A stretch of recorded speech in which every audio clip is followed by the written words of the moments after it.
Bang, terkait katanya berkas ini kita udah P21 di Kejati sendiri sudah mengatakan iya, tapi dari pihak polisi Polda belum ada statement sampai sekarang lah kalau dinyatakan kita udah P21. Seperti apa nih, mungkin dari pihak DRG sendiri memang benar atau gimana? Ya, jadi begini, terhadap pemberitahuan resmi kepada kami ya, baik dari pihak penyidik maupun dari jaksa penuntut umum ya, itu secara resmi belum ada pemberitahuan kepada kami maupun kepada klien kami tentang adanya penetapan P21. Tapi ini memang sudah beredar ya di media bahwa dari pihak Kejati dari Kasipenkum sudah menyatakan bahwa berkas tersangka dengan inisial NM dan IM itu sudah ditetapkan menjadi P21 pada tanggal 28 Mei 2025 ya, seperti itu. Nah, kemudian terhadap itu ya kita menunggu apakah nanti dalam waktu dekat ini dilakukan tahap kedua atau bagaimana, kita tetap menunggu. Tapi yang pasti kami berharap ya apa yang menjadi laporan klien kami tertanggal 3 Desember dan pengaduan klien kami tanggal 1 Desember terhadap 4 orang itu harus dikupas nantinya dalam fakta-fakta persidangan.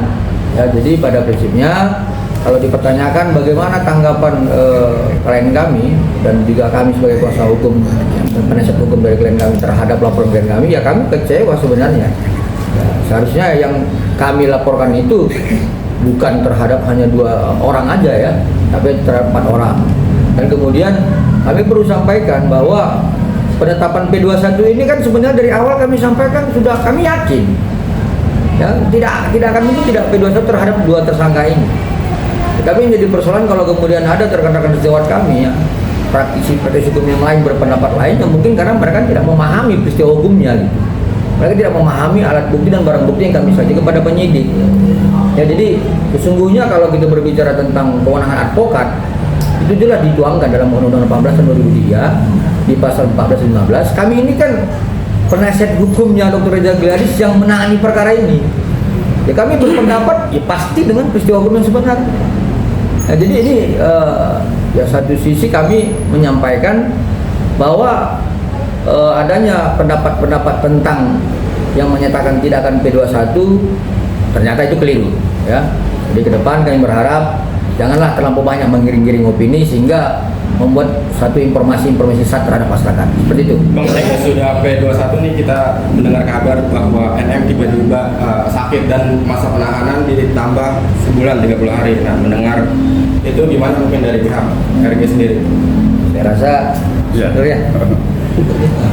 Hari ini kan nyata sudah P21 ya, diketahui oleh umum ya, tapi surat itu per tanggal 28. Nah, kemudian dinyatakan P21 itu adalah bagaimana tindak lanjut secara undang-undang dilanjutkan dengan penyerahan barang bukti dan tersangka ya, yang 2 ini ya.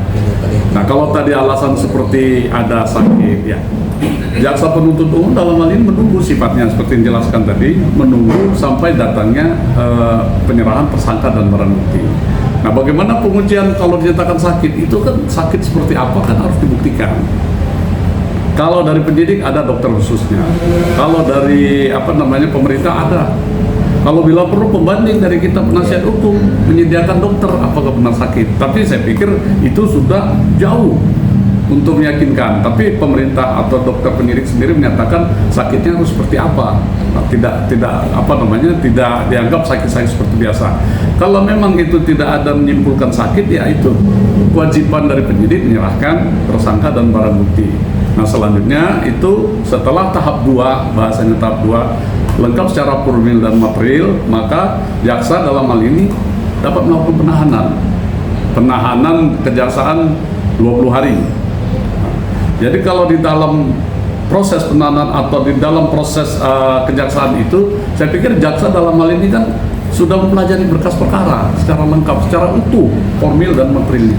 Jadi saya pikir dengan membuat konsep surat dakwaan sebelum dilimpah, ya mungkin jaksa ini membuat, ya saya pikir nggak susah lagi membuat suatu surat dakwaan dengan kelengkapan berkas yang sudah lengkap.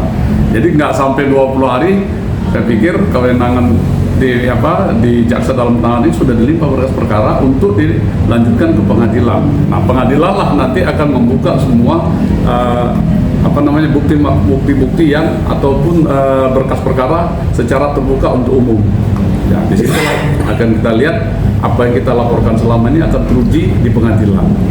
Jadi itu mungkin penjelasan untuk Pak P21.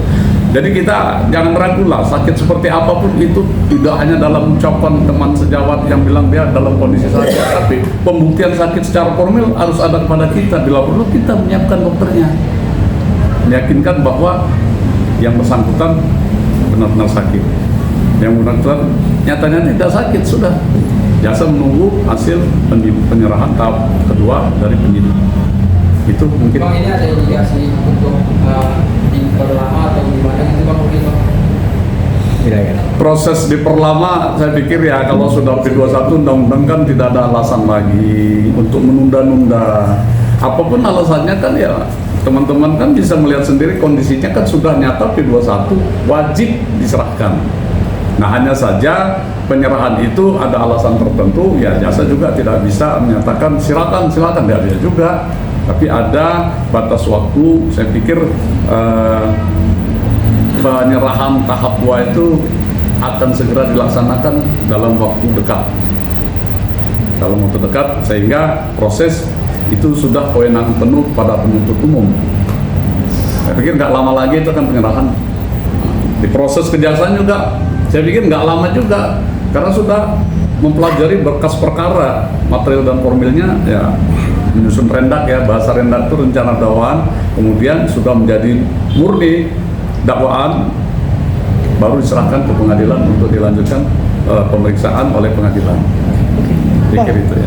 Bang, berkaca pada kasus umumnya sama seperti itu Bang ya, dimana di hari H itu yang bersangkutan sakit dan sekarang hal yang sama terjadi. Apalagi sih Pak, ada indikasi juga ada keterkaitan antara institusi ya. Jadi kok susah sekali ya, padahal ini kan hal yang sudah simpel, sudah jelas, semuanya sudah berkas sudah. Ya kalau sakit itu ya biasa, itu masalahnya. Tadinya kan harapannya terlalu tinggi dengan adanya perdebatan yang cukup panjang kalau kita lihat saat ini di masyarakat, bahwa ini enggak P21, ini habis masa tahanannya, jadi harapannya tersangka ini terlalu tinggi, jadi dianggapnya ada yang bahkan hari ini mau potong tumpeng selamatan. terus bebas ya? Ternyata tiba-tiba P21 ya wajar lah kalau tiba-tiba naik gula kan kemungkinan aja kan, naik tensi ya nggak apa-apa lah kalau itu manusiawi kalau itu kok. Tapi kita berharap juga ini seperti apa yang katakan rekan kami, untuk bukti pernyataan sakit itu nanti kan ada tim medis. Kami yakin percaya kok nggak lama ini sakitnya kena shock aja tiba-tiba, mestinya bebas, mestinya tidak P21, kok bisa jadi P21, kok bisa diperpanjang tahanannya. Nah ini membuat ya kita manusiawi kita anggap kok. Bang, bicara soal batas waktu dalam prosedurnya itu berapa lama Bang untuk kejaksaan menunggu pelimpahan kedua ini? Batas waktu tidak ada ditentukan batas waktu, tapi yang jelas sudah diperpanjang 30 hari dan itu tidak akan lama. Ya kalau mau sakit biasanya sakit kayak gini kan sakit mendadak ini sakitnya. Jadi kita tidak ada kesan negatif dalam hal ini, apakah ini sakit ini berbuat atau tidak, enggak. Kita benar-benar melihat bahwa harapan terlalu tinggi, ternyata tiba-tiba berubah semua. P21 pokoknya tahanan, ya shock lah. Wajar kok, bagi kita wajar aja itu sebagai manusia. Bang, kan ini sudah P21, apakah sidang perdatanya nanti tetap berjalan atau seperti apa sih Bang? Perdata tetap jalan, karena itu kan terpisah. Kalau ini kan masalah pidananya, perdatanya kan gugatan.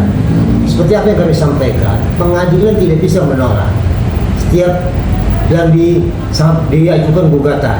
Hanya secara logika, kita bicara logika, belum masuk materi ya. Kalau sudah terbukti pembahasannya, apalagi mau digugat? Ya sudahlah, kita ladenin nanti tanggal 11 Juni, kita akan datang juga ke pengadilan, melihat situasi apa sebenarnya perkembangan selanjutnya. Oke, baik. Ada lagi nggak Pak? Bang, soal tadi kemungkinan dari pihak abang juga ada dokter begitu yang biar yakin lah ibaratnya. Ada kemungkinan ke situ bang? Seperti itu. Ya, kita harapkan dokter yang disiapkan oleh penyidik dalam ini Polres Pagi dan dengan dokter yang disiapkan oleh tim untuk penyerahan itu sudah cukup sebenarnya ya. Nah, kalau memang kita siapkan itu dimintakan kepada kita siapkan juga. Undang-undang menyatakan seperti itu pembandingnya. Ya kan namanya membanding ya. Karena begini, pertanyaan awal yang datang apabila diserahkan ini NS dengan M ke kejaksaan, pertanyaan jaksa, apakah saudara dalam keadaan sehat? Nah itu, kalau dalam keadaan saya ya manusiawi saya nggak sehat. Nah, dapatkah saudara memperlihatkan bukti Anda tidak sehat? Baru bicara surat. Nah, kalau memang dinyatakan ya sehat hanya ucapan, ya sudah diterima. Nah, itu jadi menyampaikan seperti itu, pertanyaan itu menghindari jangan yang sakit dibawa. Nah, padahal seperti tadi sampaikan manusiawi orang sakit ya sakitnya seperti apa harus diuji melalui medical medis ya. Itu. Jadi dari pihak abang sendiri belum ada menerima keterangan apapun ya Bang? Secara resmi belum ada ya, Jadi ini pun kita melakukan preskon kan sebenarnya kan berdasarkan keterangan dari Kasipenkum ya, Kejati. Nah, tapi pada prinsipnya itu kan harus disampaikan kepada kami. Kita menunggu aja ya, Nanti mudah-mudahan apa yang menjadi harapan kita dapat dilaksanakan oleh teman-teman dari penyidik maupun dari jaksa penuntut umum. Seperti itu. Tapi ada kewajiban nggak sih Bang dari pihak mereka untuk harusnya memberitahu ke pihak abang sendiri? Ya, jadi pada prinsipnya kan SP2HP itu kan wajib diberitahu kepada kami, ya. Contoh begini, apakah tentang pemanggilan ini contoh ya, tidak usah dulu pada satunya. Terhadap pemeriksaan siapa dengan siapa dan bagaimana setiap bulan itu kan harus diberitahu kepada kami. Apalagi dengan perkembangan proses seperti tahapan ini, gitu. Itu wajib sampai kepada kami ya sebagai kami pelapor ya. Oke, yang lain? Kami kan tanggal 28 kita bilang dari mekanisme baru diumumkan seperti apa sih mekanisme P21 di mana sebenarnya Bang? Itu proses administrasi ya. Surat itu diketahui dijelaskan ada tanggal 28 Mei ya, itu dibuat nomor 1. Nah, itu kan ada proses. Mungkin penandatanganannya secara resmi, pengirimannya ke penyidik itu, kemudian penyidik menerima secara resmi, barulah semacam ada bahasa disposisi dari pernyataan diterima secara resmi tanggal hari ini, tanggal 2. Diketahuinya kalau P21 dari pihak kejaksaan sudah jelas pengirimannya tanggal 30 ya. Tanggal 2. Jadi itu proses administrasi saja yang dianggap ya sudah diterima, tinggal menunggu aja tahap penyerahan tersangka dan barang bukti. Jadi kan mendadak ya? Saya pikir ya nggak mendadak lah. Kalau mendadak itu batu-batu kan siapa yang mau bekerja kan profesional semua ini, para jaksa, para penyidik, saya pikir udah terbiasa lah menjalani seperti itu. Soalnya kan diumuminya pas titik terakhir. Ya, memang diharapkan hari ini tanggal 2 itu penyerahan tahap 2. Tapi kenyataannya karena ada sesuatu masalah yang menurut dari pihak sana sakit, ya kita lihat juga. Jadi kita sebenarnya masih menunggu dari pemberitahuan dari tahap 2. Ya mungkin sampai itu ya. Oke. Yang lain? Cukup? Boleh ya? Ya.